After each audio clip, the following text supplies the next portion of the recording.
Amigos do canal, muito boa noite. Vamos para mais um vídeo neste domingo sobre o Vasco. Agora um boletim informativo com o que de mais importante vem acontecendo e vai acontecer com o clube nos próximos dias.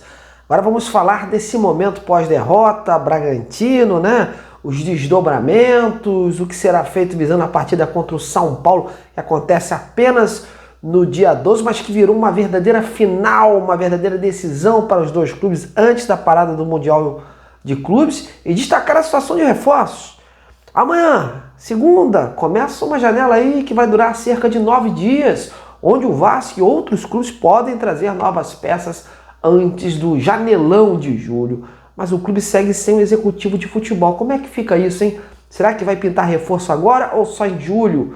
Então te convido a assistir até o final, conferir mais detalhes, deixar o like aí embaixo, compartilhar o conteúdo e se juntar a nós, claro, no YouTube. Dê aquela moral que só você sabe dar. Bom, galera, a derrota de ontem não foi muito bem digerida em São Januário. Havia uma confiança muito grande no resultado positivo para que o Vasco engrenasse nessa competição, aproveitando aquele embalo da vitória diante do Melgar pela Sul-Americana. Até porque o palco era São Januário, o estádio onde o Vasco conquistou até então todos os seus principais pontos nesta competição. E não faltaram críticas, não só da torcida, como do próprio técnico Fernando Diniz. Na coletiva, o Diniz deixou claro que o sinal de alerta está ligado desde que chegou ao clube e que a situação no Brasileiro é sim delicada.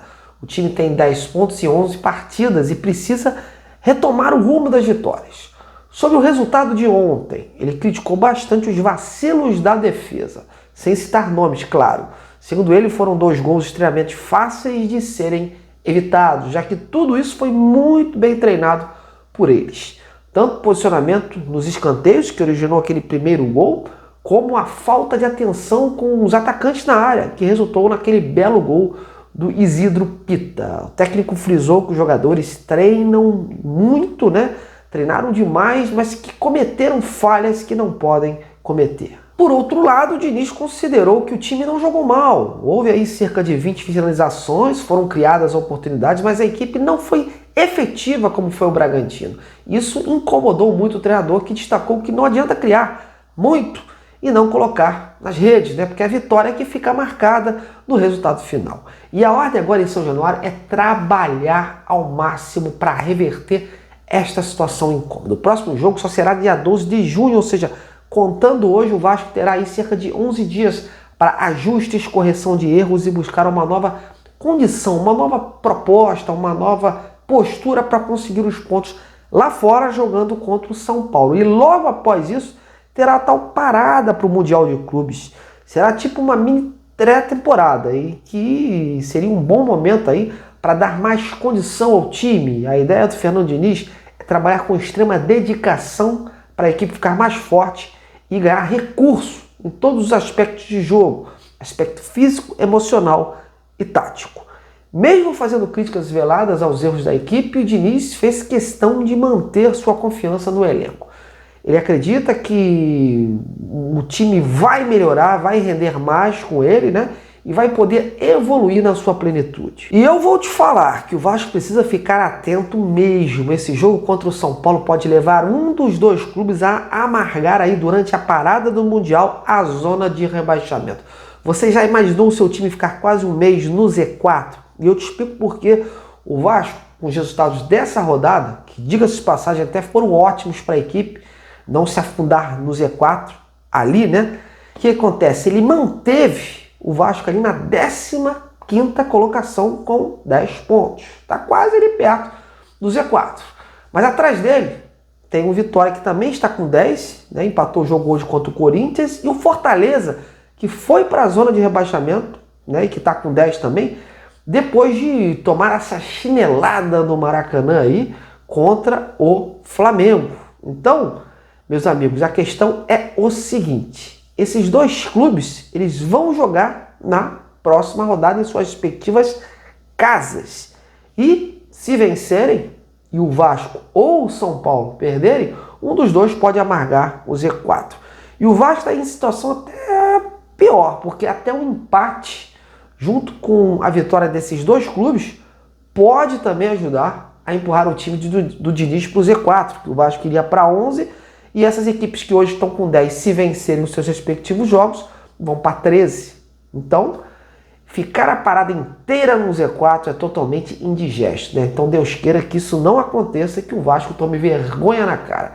Porém, vale lembrar que o Vasco ainda não venceu fora de casa. E aí isso ajuda muito a situação ficar ainda mais incômoda. E outra situação referente a essa partida, além do São Paulo estar precisando também vencer, está pressionado, ele tem algumas voltas importantes nesse duelo, né? O próprio técnico Zubeldia, que estava suspenso aí por cartão vermelho, volta. O volante Marco Antônio, que está evoluindo bem de uma lesão na sua coxa esquerda, e os atacantes Alisson e André Silva, perigosos aí, que cumprem suspensão na última rodada. Então, é jogo decisivo e o Vasco também vai ter a volta do Hugo Moura e do Luiz Gustavo, precisa competir e vencer. Eu acredito que o Diniz possa fazer mudanças, inclusive aí não só em termos táticos, como de peças. Vamos aguardar. Para fechar, vamos falar da situação de reforço. O Vasco ganhou uma breve oportunidade de reforçar o time antes da tal janela que vai acontecer em julho, mais precisamente no dia 10 a 2 de setembro. O futebol brasileiro e mundial terá pela frente uma janela de transferências a mais que foi criada recentemente pela CBF e que começa a partir desta segunda a vigorar. Vai do dia 2 a 10 de junho, então serão cerca de 9 dias para buscar algo no mercado. Uma janela voltada para a Copa do Mundo de Clubes, o Super Mundial, né, como é conhecido por aí, que começa no dia 14 de junho. Apesar de ter o foco nas equipes que vão disputar essa competição, os demais clubes da Série A, B e C do Campeonato Brasileiro também poderão aproveitar esse momento para fazer aí novas contratações. E aí fica a pergunta, e como fica o Vasco, que já errou no planejamento com Pedrinho, Felipe e Marcelo Santana nas janelas anteriores, e agora está sem um executivo, né, no comando? Até tem um, que seria o Carlos Amodeu. Mas, meus amigos, ele está como interino nessa função e acumulando pastas, já que a praia dele é ser CEO da SAF. E uma questão muito complicada em meio a essa nova oportunidade que se abriu, né, no clube. Por hora, não teve ainda indícios de que teremos novidades nessa janela. O Vasco ainda mapeava o mercado e no meio disso teve que mudar de treinador e demitir seu antigo executivo. E claro, concentrar as suas forças na reação do time nos últimos jogos. Então as expectativas crescem aí, vamos ficar de olho porque é uma boa oportunidade, né, para adaptar novos jogadores desde já e voltar aí em julho com os jogadores prontos.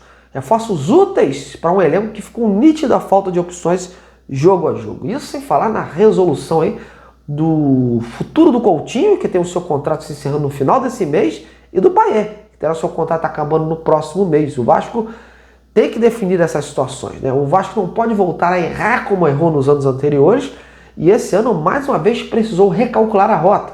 Os exemplos estão aí, de que só Fernando Diniz não vai mudar a direção desse time. Precisa sim de reforços.